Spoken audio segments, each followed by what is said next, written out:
Welcome back to Que Pasa Nashville. My name is Christina Allen, and I have two new guests, and they are with the Nashville Financial Empowerment Center. We have Kathy Payne and we have Terry Horgan. Thank you both very much for being on the show.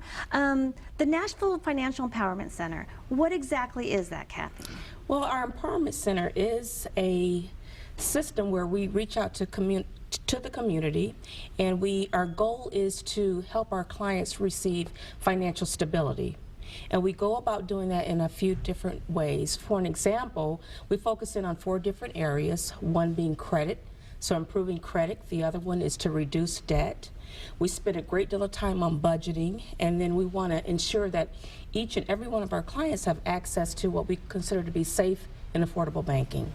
And so when you meet these clients who have never had a grasp maybe on their financials, do their desires outweigh their financial obligations? Yeah. I mean, so yeah. Do they say, okay, I bought a new house, and all of a sudden, 12 months later, I could pay for my new furniture, and all of a sudden, it all catch up with them? Yeah, and it's nothing new. I think it's a culture. So our approach, what we do is kind of go back to the basics, if you will, pull the layers back and start talking about the decision-making process that goes into making purchases, and making sure that it is definitely something that you can afford. So it's turning over a new leaf, if you will. It's a lifestyle change. Absolutely, and we try to get the family involved. So we might start out with one resident come in, maybe the mom will start out, and then the kids, if they're old enough to understand the process, we get them involved as well. Wow. So Terry, you are at the Casa Safran location, and you have your own office there. And so while you see everyone, this location, I think, was it focused more on the immigrants and the Latino community? Yes, we focus more on the Latino community. There are 2 of us there, myself and Ashley Warrington. We both speak Spanish, but we also deal with an immigrant population in general. I was just dealing, or I am dealing with a person that had a truck accident up in Nebraska, and his problem was that he didn't understand the system that we have in terms of workers' compensation and his rights and his obligations in terms of how he manages his health care. And so we worked through that process with him, starting at point 1, gathering information, providing him with information. So you have one-on-one. Yes, it's all one-on-one. And that is probably better than almost anything. Yeah. We do some group sessions, but everything is really one-on-one. It's a free session where you can learn how to manage your own money and to understand where you're coming from. The vast majority of people with whom I work with have never really looked at their credit reports, for example. Absolutely. And so we do pull a credit report. It's free, and it doesn't add on to their problems. But did they know credit. what that credit report means to them in the future? And that's when we start working through the credit report. And in the credit report, you can see debts that they might have that they don't even know about, debts to hospitals, debts for the ambulances, debts to housing agencies that they're not aware of. And so the question is, how do you work with somebody so they can move out and increase their score at least 35 points? And how do you, you have a system, I think it's called the SMART system. What exactly is that? Our SMART system is, and you can use this approach whether it's with your finances or your personal life. It's being smart about setting goals, making sure that the goal is achievable. You want to be realistic about setting a goal and making sure that it's measurable. Specific? Yes. Measurable, and then achievable? Achievable. Realistic? And time-based. Yes. So that they can see results? Yes. Yeah. And that's one of the reasons why we pull a credit score. It's not so much as to say whether you qualify or you don't qualify. It is to get that number as an indicator, a starting point. Because again, using that SMART system, we want to measure your performance. And hopefully if the right activities are taken, we will see movement in that score. What makes them click? Do they want to buy a house all of a sudden, or they? Sometimes that could be the motivation, is to buy a house or buy a car, or sometimes we have clients that are coming in simply because maybe they've been denied or declined for a particular loan. I did have a client that was applying for a mortgage, and she was declined because of a debt-to-income ratio. So from the surface, it looked like the numbers worked. So we took time to pull pull her credit report and found that that particular client had someone else's loan on her credit report. There you go, yeah. So it's just another reason why we do what we do, and we go through the process with our clients, and so they can not only see what we're doing, but they learn how to do what it is that we do. So they Do you can have help any themselves in initiatives for the future.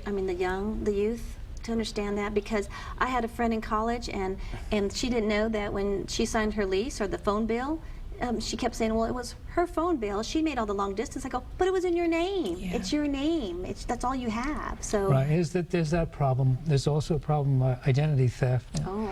And there is a struggle of not understanding medical bills, where medical bills will come in. You have your hospital bill, you have your medical bill, you have, well, I paid that. Yeah. I paid I've been one. through that. Yeah.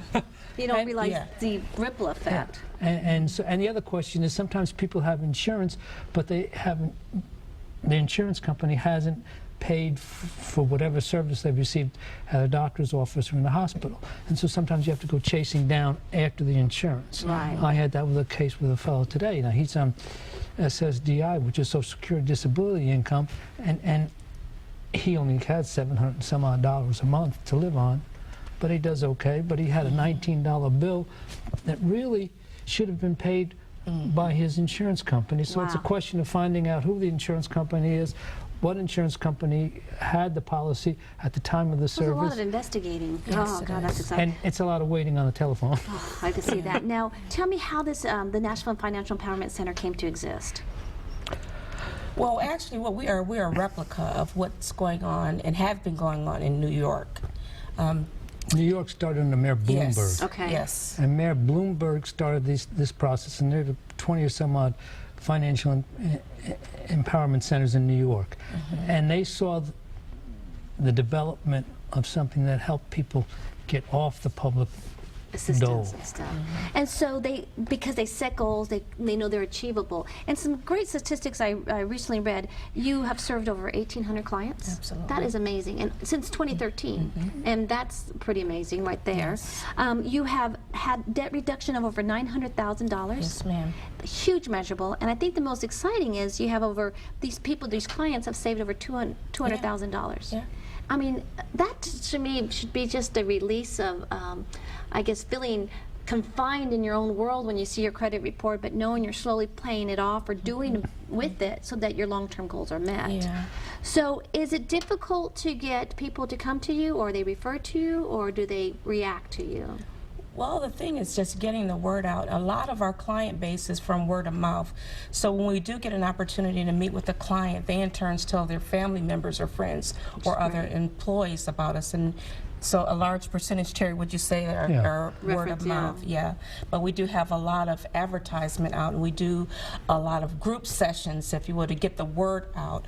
But our work is definitely done one-on-one. Do you have several offices? Yes. What are they? I know you have Casa Safran, And then you have Foster Street, Foster Street. which is in Yeah. East Nashville. Okay. We also have people that go out to different sites.